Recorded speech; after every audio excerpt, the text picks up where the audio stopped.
Hello parents and welcome to this virtual open house about Honors English 3 American Literature. This is a class that is connected with our dual credit US History class, and so we'll be combining the culture and the history between these two classes. So fun fact about me, I am really into role play, especially when it comes to dressing up in costumes for historical and non-historical things. Another fun fact about me is I married my high school sweetheart and we have two lovely children together, Ella and Lincoln. And one more fun fact I'd like to share with you is something to do with my love of literature. So I first developed a love of literature my freshman year of high school. In fact, I had not finished a book. I'd never finished a book until I reached my freshman year of high school. And I remember the book was To Kill a Mockingbird, a beautiful classic, but I'm kind of cheated because I listened to it as an audiobook, so we won't count that one. The first books that I pulled an all-nighter to finish were Great Expectations and Les Miserables, my sophomore year of high school.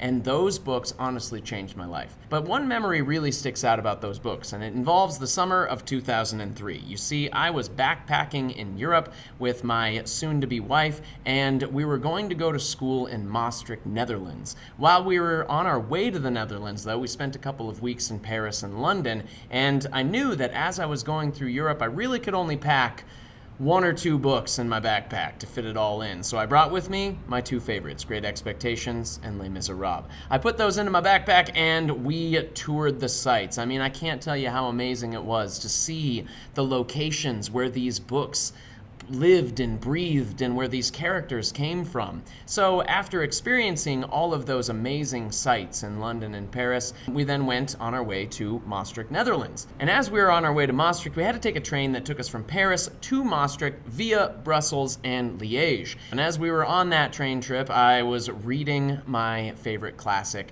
Les Miserables, and somewhere betwixt Brussels and Liège, where we were supposed to get off the train and connect on a different one, I fell asleep. And when I fell asleep, we ended up in totally the wrong area. We stayed on the train and we ended up all the way in Essen, Germany. Now, I just want to throw this out there. Had I not been reading Les Miserables, and had I not fallen asleep during Les Miserables, I never would have made it to Essen, Germany, and would have never had those incredible experiences that we then had while touring around in Germany as well. And so what this stuck out to me throughout my memory was just the importance of getting lost with a great book.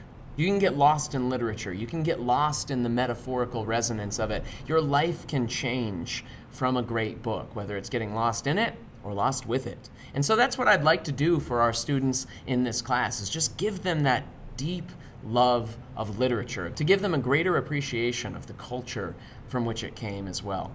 And it's so important to think about today as well, because if you look at our modern world, it is a mess. I mean, we've constantly got interactivity, we've constantly got technology that we're plugged in, we're always being barraged by social media and the news, and who knows what kinds of crazy types of things will be coming out next year, let alone over the next 10 years of our lives. So therefore, it is so important to just take time for quiet, to get lost in that literature, to get lost in a great book, and to spend time with those characters and allow them to live and breathe in our lives.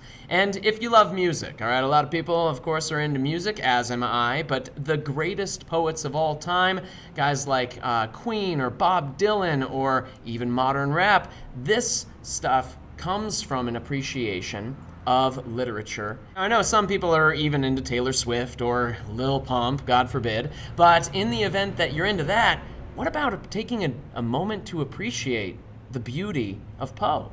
So we need to have a greater appreciation of the poetry that gives us modern music. Because, I mean, if kids are into modern music, they should also be into poetry, am I right? So that's what we're doing in this class, is taking time to have a deeper appreciation of literature. And so that, of course, means that we're going to be reading some books. So let me tell you a little bit about the books that we will be reading this year. First semester, we're going to spend some time with some short stories and poetry that I don't have listed here, but we will start with The Crucible as we're going through the colonial period in U.S. history. history. We'll then go into 1984. Now, he's not an American author. George Orwell, not an American author, but I think it's a great book for us to take a look at as we're also talking about the formation of government in United States history. It has some nice parallels there of what we don't want to do, all right? And then as we get into the Wild West, we're going to look at The Revenant, a Montana author by the name of Michael Punk, who hopefully he'll come and visit us again. Last year he came and talked with students about his book and about the historical figure of Hugh Glass and the attack with the bear. We're also going to be reading The Underground Railroad as we look at America's manifest destiny